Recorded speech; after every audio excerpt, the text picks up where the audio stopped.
Olá, estudantes do nono ano. Vamos falar um pouco sobre a agricultura e a pecuária da China. Começando, o que é a agricultura e a pecuária na China, né? E o que é agricultura e pecuária antes de mais nada? Como se desenvolveu a agricultura e pecuária nesse país milenar? E tentar compreender quais são os objetivos, tentar compreender os motivos pelos quais apenas uma parte da China é produtiva. Por que será que só uma parte da China é produtiva? Vamos lá. Vamos refletir. A China é o maior país em população do mundo, com 1,4 bilhão de pessoas, e é o terceiro maior país em extensão territorial. E a China também é um país milenar, né? Se voltarmos historicamente na China, ela começa mais ou menos no século II a.C. Com isso, a China é um país muito antigo e desenvolve a agricultura já há muito tempo. Bem, para começar, vamos recordar o que é pecuária e agricultura. Começando pela pecuária. A pecuária é a criação de qualquer animal, né, que seja para corte, para o consumo humano, ou para qualquer outra atividade econômica relacionada à nossa existência. E a agricultura, de modo geral, é a extração de qualquer recurso vegetal, principalmente para o consumo, no caso alimentação, mas também entraria os plantios de algodão, né, para a gente poder confeccionar nossas roupas. O grande potencial agrícola chinês se dá pela produção de arroz, principalmente, mas a China é um país muito diverso em relação a culturas, né? E aí eu falo de plantio mesmo. Isso acontece muito por conta do território da China. A China é gigantesca e ela apresenta territórios temperados. Vamos relembrar ali o que seria um território temperado, né? É o lugar onde o clima ele tem as grandes diferenças ao longo do ano, né? Nós temos as 4 estações bem definidas, com primavera, verão, outono e inverno, com muito frio aí no caso do inverno. O clima subtropical, que é muito parecido com o clima aqui do nosso estado, o clima aqui do Paraná. Então, a temperatura ela tem uma pequena variação térmica ao longo do ano, mas você ainda tem frio no inverno e dias mais quentes no calor. Essa é a parte onde mais moram pessoas na China, a região subtropical, e também é onde se desenvolve grande parte da produção agrícola do país. Existe a região de clima tropical das monções, assim como acontece na Índia. A região tropical das monções ela é marcada por 2 estações do ano, uma estação chuvosa e uma estação de seca. O clima frio de montanha, esse clima não vai ter variação de temperatura ao longo do ano, porque ao longo de todo o ano ele é muito frio devido à elevada altitude. E o clima árido e semiárido, que vai acontecer na porção mais ocidental do país, nas regiões mais desérticas, onde não dá para aproveitar muito solo para agricultura ou mesmo para pecuária. Devido ao relevo bastante acidentário na porção ocidental, as principais áreas produtoras estão na parte oriental do país. Então, nessa faixa oriental é onde tem o grande cultivo de arroz, principalmente, que é cultivado milenarmente já no país. Além disso, também é plantado algodão e até mesmo é a região onde se plantava papoula durante o século XIX, que era utilizada para fazer o ópio, que acabou levando até a China a lutar em uma guerra contra a Inglaterra. O arroz no Vale do Yangtze. A China tem os 2 grandes rios, o Rio Amarelo e o Rio Azul. No caso do Yangtze ali, o Rio Amarelo, nós temos a grande produção de arroz por conta do relevo. Os vales do rio formam pequenas planícies.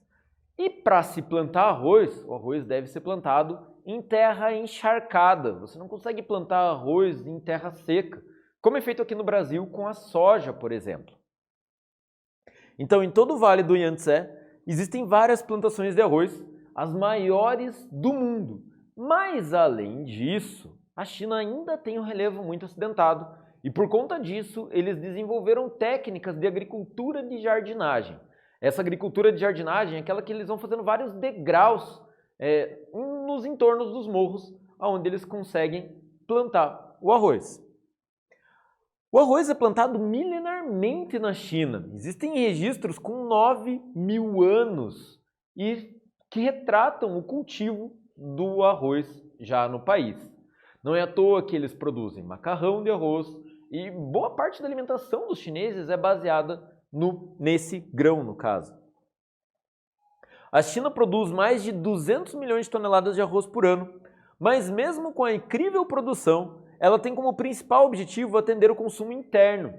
Lembrando que, mesmo produzindo 200 milhões de toneladas de arroz, a China tem 1,4 bilhão de pessoas e esse 1,4 bilhão de pessoas precisa se alimentar.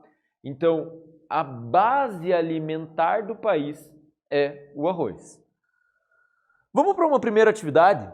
Mesmo sendo o terceiro país do mundo em extensão territorial, a China concentra as atividades agropecuárias na porção oriental. Por quais motivos isso acontece? Observe também na região onde você mora, onde são realizadas as atividades agropecuárias e faça uma relação. Agora é com vocês, gente.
Bem, agora que vocês tiveram tempo para responder essa atividade, vamos ver uma possível resposta? Mesmo possuindo grande extensão territorial, boa parte do país se encontra em regiões montanhosas e desérticas, restando apenas a porção oriental com terras agricultáveis, pois encontra-se próximo às bacias hidrográficas e às áreas de planície, facilitando as atividades agrícolas. Sobre os cultivos próximos à região onde você mora, seria uma resposta pessoal, mas vale lembrar o que é muito cultivado no nosso estado, aqui no Paraná. O Paraná é um estado que produz muita soja e café. Também tem criações de animais, como por exemplo suínos, mas na parte sudoeste do estado. O trigo e a soja também são cultivados na China. A soja, inclusive, ela é uma planta oriental, ela vem do extremo oriente asiático, né? Não é à toa que se produz o shoyu, por exemplo, no Japão. O trigo é cultivado em associação com a soja no vale do rio Yangtze, o rio amarelo. Só uma errata, eu havia falado Yangtze, é o azul, e o Yangtze é o rio amarelo. Então, em torno do amarelo, existe muita produção de soja e de trigo. Vale lembrar que as plantações de trigo, elas começam na China mais ou menos com o início da história da Rota da Seda, algo em torno de uns 1000 anos atrás. E a soja também já é um pouco mais recente do que isso. O algodão também é muito cultivado no país por conta das famosas malhas chinesas. A China detém a maior produção têxtil do mercado mundial, que só é possível graças ao cultivo do algodão do país. Falando em algodão, o Brasil lidera o mercado de algodão colorido. Esse algodão colorido só é possível graças ao algodão transgênico. Então, ao contrário do que muitos dizem sobre a soja, o algodão transgênico ele é muito aceito, principalmente por conta da possibilidade de você já ter o algodão nascendo colorido no pé. O chá e o milho. A China também é grande produtora de chá e de milho. Essa grande produção de chá e de milho começa principalmente após o contato com a Inglaterra no século XIX. Lembrando que o milho é uma planta americana e que vinha fazendo muito sucesso já no século XIX, também principalmente pela fabricação de álcool, né? Você conseguir produzir álcool usando milho. E no caso do chá, usando muito da cultura inglesa e essa ideia, né, de se tomar os chás da tarde, e aproveitando o clima chinês, os ingleses levaram as plantações de chá para a China. Dentre as plantações está o ópio, né, o chá de papoula, que hoje é proibido em praticamente todos os países do mundo por ser considerado uma droga. Mas até o século XIX ele era liberado e gerou muita confusão entre os dois países. Tentando acabar com o chá de ópio, o imperador da China proibiu o consumo no país.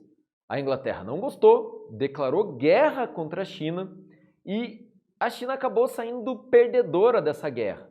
O resultado disso foi o fato de que a China passa a ser obrigada a entregar territórios para a Inglaterra. Então começam a surgir várias colônias. No começo do século passado, no começo do século XX, essas colônias começam a gerar revoltas populares na China e aí os movimentos políticos acabam derrubando o imperador da China, acabando com o império que durou mais de 2000 anos. A partir de então, a China é considerada uma república e isso tudo acontece por conta do chá. A seda chinesa. Ela é importante saber que a seda é outro produto que possui uma importância histórica no país. Ela começou a ser produzida aproximadamente há 2.700 anos atrás e por conta da seda surgiu a principal rota comercial do mundo antigo, que era a Rota da Seda. A Rota da Seda era tão importante que já foram encontradas estátuas de Buda em regiões ocupadas pelos nórdicos. Ou seja, essas estátuas foram parar lá, né, a quilômetros de distância, por conta da Rota da Seda. A pecuária chinesa. Bem, novamente, a China é um país com uma grande população e com uma grande demanda pelo consumo da carne.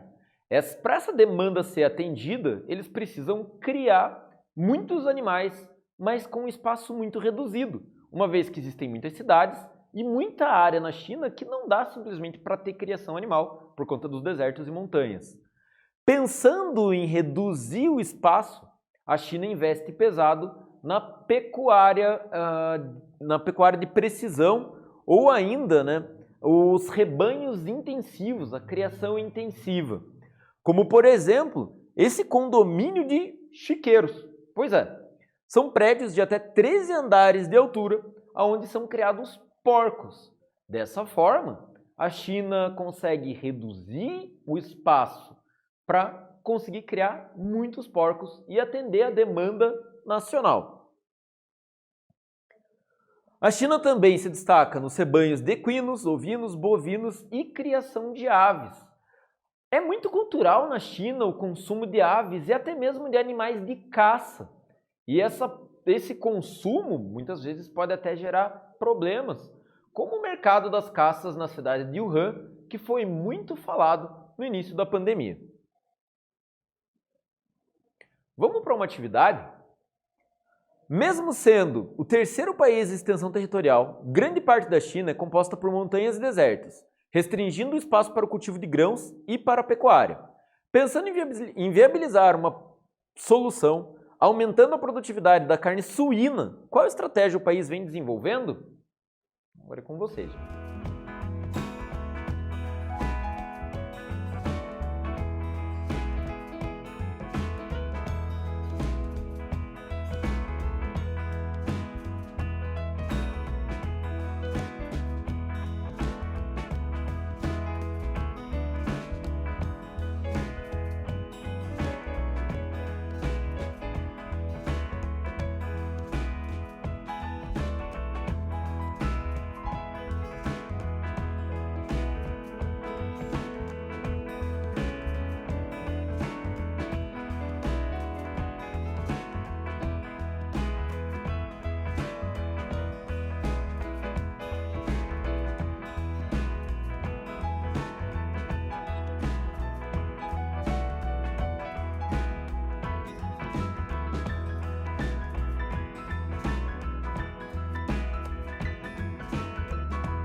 Agora que vocês tiveram um tempo para responder essa atividade, vamos ver como que fica uma possível resposta? Atualmente, o país investe na criação intensiva de suínos, onde os rebanhos são criados em prédios de até 13 andares. Com isso, é possível economizar o espaço aumentar a produtividade do país. Bem, levando em consideração que toda a faixa leste da China é muito ocupada por cidades e grande parte da população chinesa vive nessas áreas das zonas econômicas especiais. Toda a parte sul da China é montanhosa e praticamente inabitável, e a parte oeste ainda é desértica. As poucas áreas que sobram devem ser muito aproveitadas, tanto para a criação animal quanto para a agricultura. Não é à toa que qualquer espaço pequeno a China acaba ocupando para produzir, seja carne, né, ou até mesmo o óleo. Né? Falando da produção suína, uma curiosidade é que a gordura do porco ela é muito utilizada para a geração de eletricidade. Você usa a gordura do porco como biocombustível. O Brasil é um dos países pioneiros nisso. E a China também vem investindo, até porque aquilo era jogado fora, né, além do grande consumo. Além disso, vale lembrar que esse consumo da carne do porco e das aves acaba atendendo, de certa forma, a população da China. Mas não é o suficiente para resolver todos os problemas do país, fato pelo qual a China vem recentemente aumentando seus acordos com países como o Brasil. A maior parte da soja brasileira é comercializada para a China. O Brasil é um grande produtor de soja e quase toda ela serve para alimentar os porcos. Nessa aula, então, nós estudamos sobre agricultura e sobre a pecuária chinesa, com destaque para os principais produtos cultivados no país. Eu espero que vocês tenham gostado e até mais, gente.